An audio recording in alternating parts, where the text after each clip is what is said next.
Olá, queridos, eu sou o pastor André Luiz e eu quero começar dizendo: hoje é o dia da tua vitória. Estamos em 1 Reis, capítulo 17. E esta, sem dúvida, é uma das passagens mais populares da Bíblia. E eu tenho certeza de que Deus há de falar muito conosco nesta manhã. Eu te convido a ficar comigo até o final, a apertar no joinha, dar o teu like, para que essa ferramenta poderosa possa levar essa mensagem a mais pessoas. Compartilhe essa mensagem e também inscreva-se neste canal se porventura você ainda não é inscrito. Ativando o sininho, você será notificado a cada manhã quando colocarmos aqui uma nova mensagem.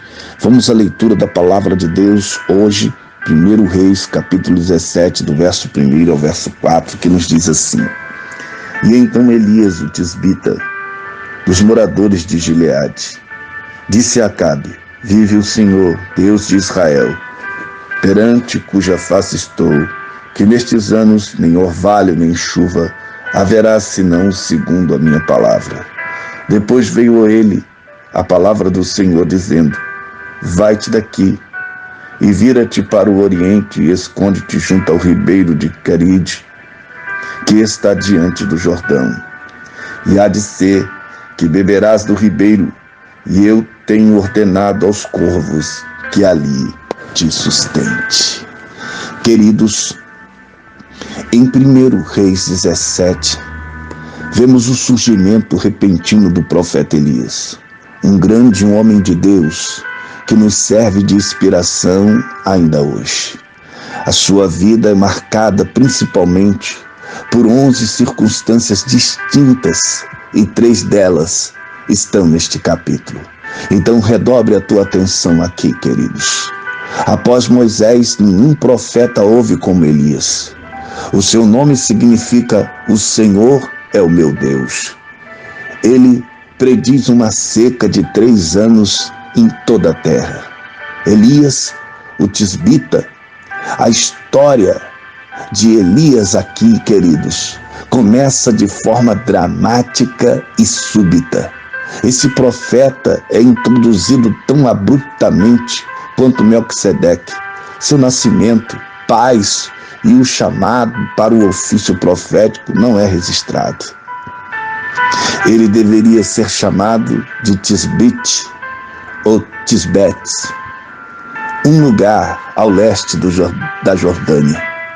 Tisbé de Gileade, ou moradores de Gileade, implicando que ele não era um israelita, mas um ismaelita, como alguns argumentam, pois havia muitos daquela raça nos confins de Gileade.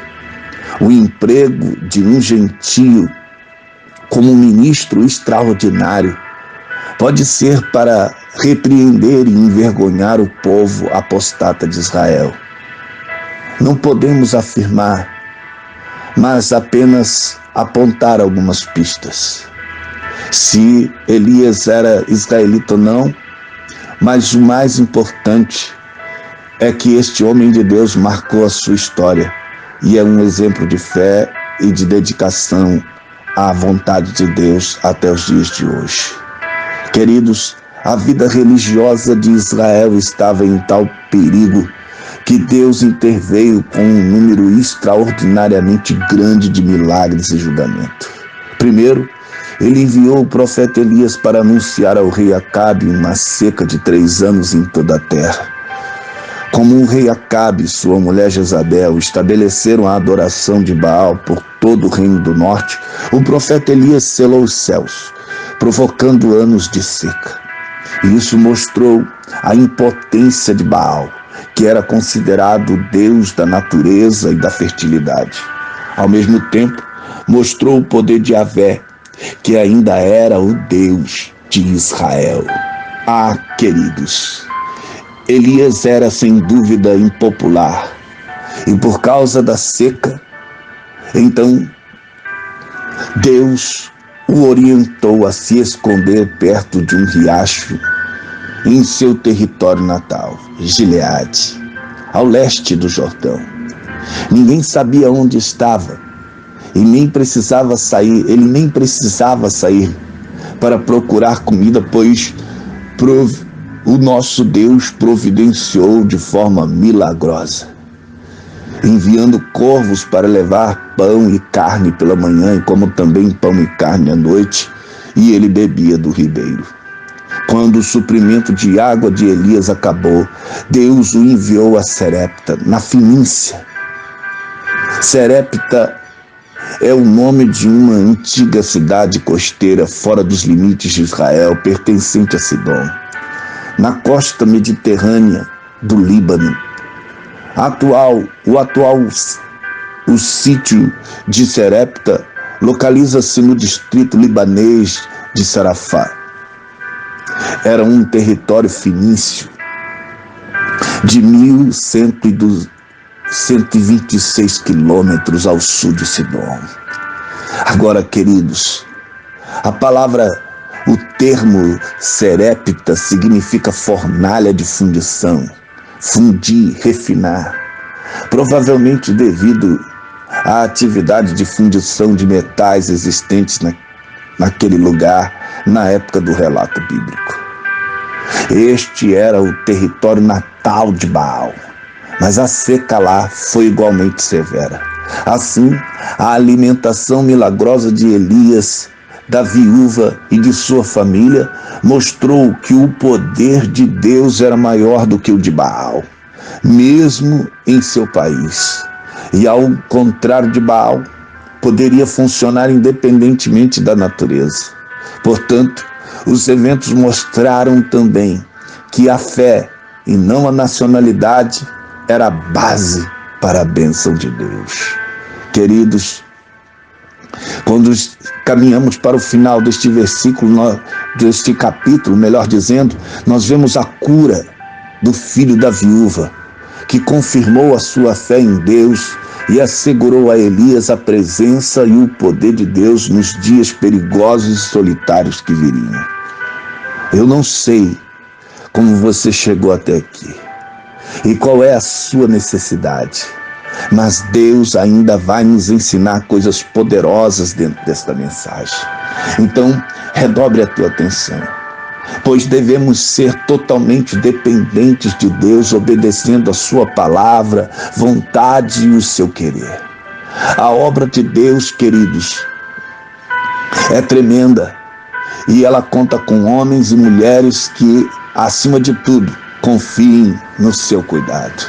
Veja o que diz aqui o texto de 1 Reis, no capítulo 17, no verso 12, ele diz: porém ela disse, vive o Senhor teu Deus, que nenhum bolo tenho, senão somente um punhado de farinha numa panela e um pouco de azeite numa botija. E vês aqui, apanhei 2 cavacos e vou prepará-lo para mim e para o meu filho, para que comamos e morramos. Aquela mulher havia pego alguns gravetinhos e cozinharia o restinho de panela, o restinho de farinha que tinha em sua panela, com um pouquinho de azeite. Mas preste atenção aqui, queridos. Primeiro, é com um pouco que Deus vai abençoar a tua vida e a vida de outras pessoas. O que a palavra de Deus nos mostra e nos ensina através desta mulher é que, mesmo tendo pouco, ela soube dividir com o seu próximo. E com o pouco que temos, que Deus irá trabalhar, queridos, para que venhamos ser abençoados e assim abençoar outras vidas através da nossa vida. Oh, queridos, veja que Deus, Ele prova-nos para também fazer com que outras vidas sejam também abençoadas através da nossa experiência com Deus. Segundo, nós podemos ver aqui, o pouco que temos será o muito que Deus fará em nossas vidas. A viúva de Serepta só tinha apenas um punhado de farinha na panela e um pouco de azeite e os gravetinhos o qual ela tinha apanhado para preparar o bolo. A viúva de Serepta comeria e daria o seu filho e juntos esperariam a morte. Não sabia ela que este pouco seria muito da provisão de Deus para a sua vida. Então, queridos, vejamos o que diz aqui os versos de número 13 até o 14. E veja que a fé mudou o seu final. Através da fé, Deus manda Elias para fortalecer a sua fé e trazer bênção material e espiritual na vida daquela mulher. Observe, queridos, os 3 objetivos da mulher: pegar gravetos, a farinha e o azeite e fazer um bolo e morrer. Mas a fé que ela depositou em Deus e na palavra que foi dita através do profeta Elias levou aquela mulher a trocar a certeza humana pela certeza de Deus. Ela trocou o visível do homem pelo invisível de Deus, que é a fé. Quando a viúva de Sarepta usa a fé, ela troca a morte pela vida.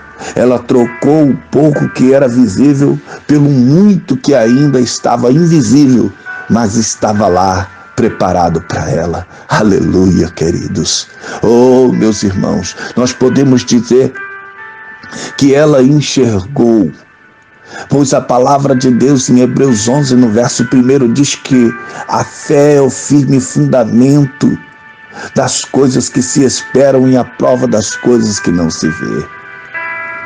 Oh, queridos, os versos de número 15 e 16 nos ensina a matemática de Deus, porque obediência mais fé é igual milagres. A viúva de Sarepta obedeceu e colocou em prática o que lhe foi dito e fez tudo com fé que Deus iria trabalhar em seu favor. O Senhor nos mostra através desta mulher que Ele deseja realizar coisas grandes em nossas vidas, mas é necessário que venhamos acreditar na sua palavra e colocar a nossa fé em ação. Que a partir de hoje possamos fazer como esta mulher e tomar posse da nossa provisão. Eu não sei qual é o seu deserto, mas eu sei que Deus está enviando provisão sobre a sua casa. O socorro de Deus está chegando para a tua vida nesta manhã. Eu profetizo, querido irmão. Então eu te convido agora a orar comigo e a crer no cuidado deste Deus. Querido e eterno Deus, diante desta palavra tão poderosa eu oro, para que a nossa fé seja fortalecida no cuidado do Senhor, pois Tu cuidaste do profeta, Tu cuidaste da viúva e Tu tens cuidado da Tua igreja. Fica então conosco, Senhor, nesta manhã e abençoa-nos, pois esta é a oração do Teu servo, em nome de Jesus. Amém. Queridos, eu vou ficando por aqui, mas eu termino dizendo: Deus abençoe a tua casa, Deus abençoe a tua família, Deus abençoe a tua vida, em nome de Jesus. Amém.